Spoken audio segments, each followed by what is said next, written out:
I'm going to introduce you to new food item. It's called Prince Ginseng. You know the ginseng we talked about? This is a Prince Ginseng.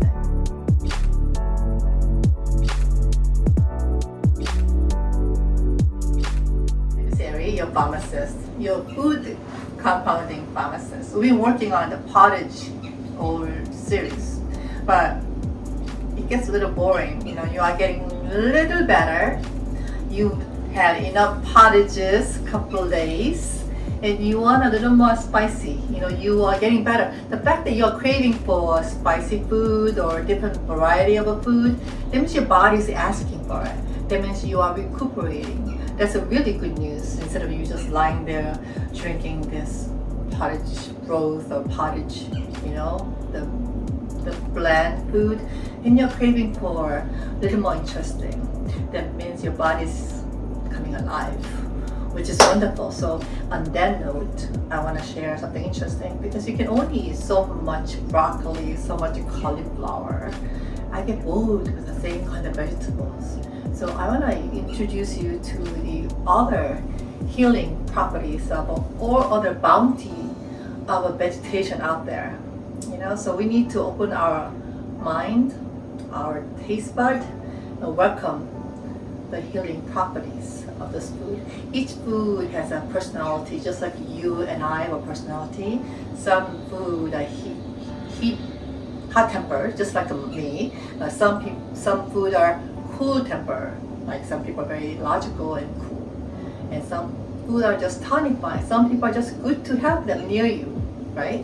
So same goes with food. We have to be respectful of the food that we are intaking and make sure that it corresponds to our body state at the time. Sometimes when you are in like a really hot mood, you don't want to intake. Sometimes you do.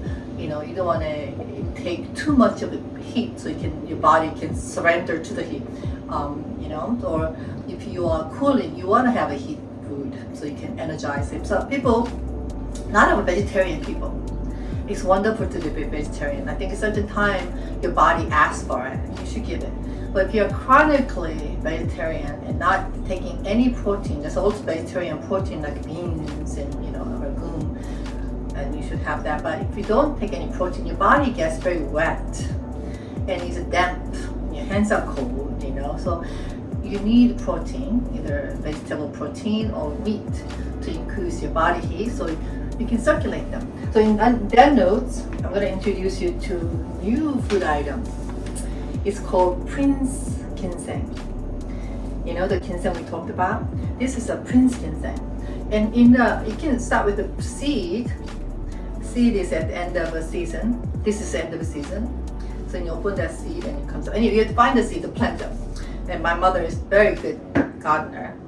So she gave me seed, and then a couple of years ago I planted it. This is like a 3-year-old root. It's a Prince Ginseng. In the spring, summer, they have this beautiful purple bellflowers, because people call it bellflower also. They have a purple or a white flower. So if you very carefully unroot them, it looks like this. And it smells aromatic. And there's two types of one is Candelopsis. That is more earthy, and that you have to cook it and grill it. And this one, you make a raw salad. You eat it raw root to make salad. It's a cooling, cleansing. It cleans your bronchial passageway, so it can help you breathe better. Some people put this after you clean it. I washed it, so I'm going to show you how to peel the skin. It's a very thin skin.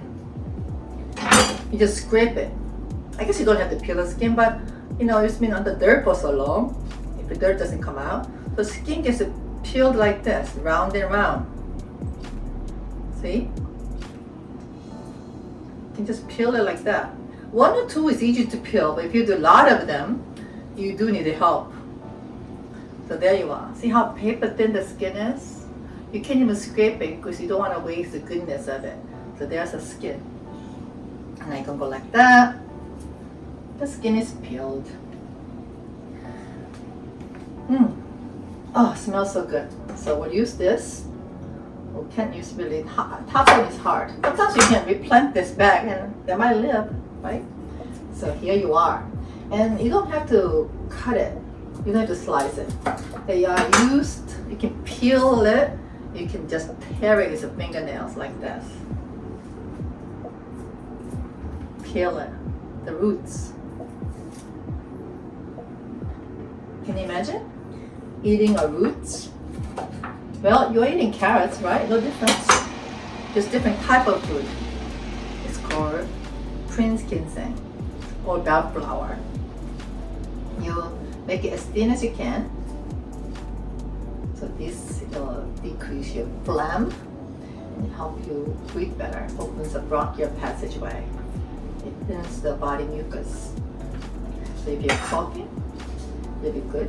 Sometimes people grind it up, put it in the honey, make a tea. Or you can soak this in the alcohol, liquor, and you can take it as aperitif. So I use this like that.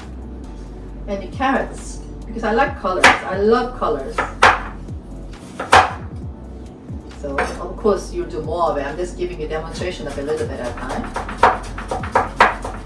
Oh, they cut the same length. And I got this from my garden. I washed it already. Then I cut this.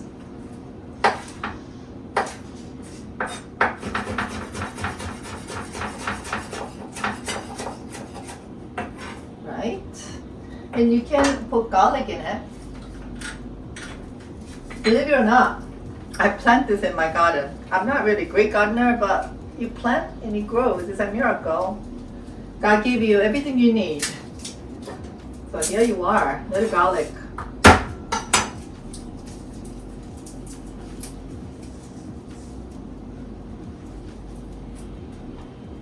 Ta-da. Actually, I use a backup knife. And good. I think there's a little too much garlic for the amount I'm using. Just to demonstrate you. So here you are. And this, you can put squid.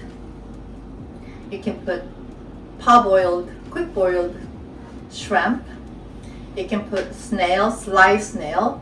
And I like every seafood, you know, you can use any of those things and you can combine it. It's like almost like a seafood salad, except you have one magical ingredient, the bellflower. So in here, I put a little bit of my Greenland salt. You don't have to use it from Greenland salt, you can use any salt.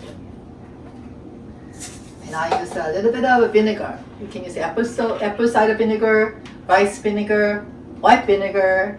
You can use red wine vinegar, any vinegar you like. And I put a little bit of brown sugar to balance the acidity of it. Right? Then I put, of course, my favorite, roasted sesame seed. That's it. I will use my hand because hand, they said, is a medicinal property. Or the love comes from the hand. Okay, that's it. How beautiful this is. I'll show you. Look at this. There's a carrots. There's a bellflower. And I use snails because I happen to saw very fresh snails selling at the seafood market. And a little scallion and what I gave you. Vinegar, little brown sugar, salt, sesame seed. That's all there is. I think all the good things are supposed to be simple. Nothing too complicated. All the answers are more simple things. And it's delicious, right? I'm gonna make it cool like this.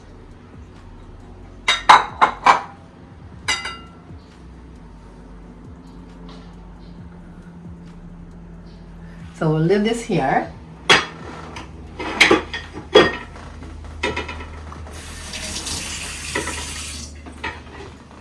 And previously, I made red bean. Red bean broth. Red bean is like this. I soaked in the water overnight.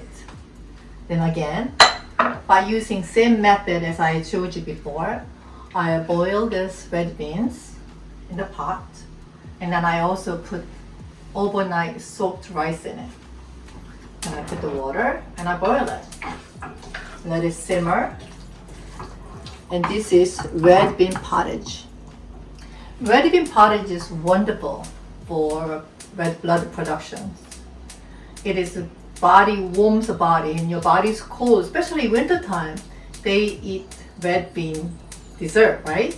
They put sugar in it, and you can do that. So red bean is known to be increasing the body temperature, and also good for your edema. If you have a swelling in your body, on your legs, it reduces as a diuretic.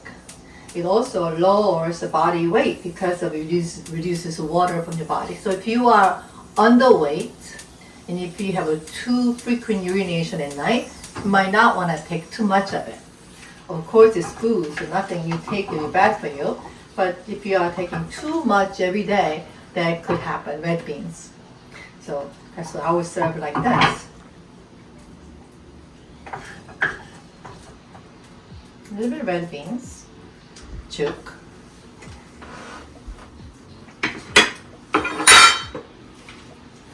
And the bellflower root we made salad. Here it is. You're feeling a little better. So I think it'll be very good for you. That's a good sign that you're craving for flavors. See you next time.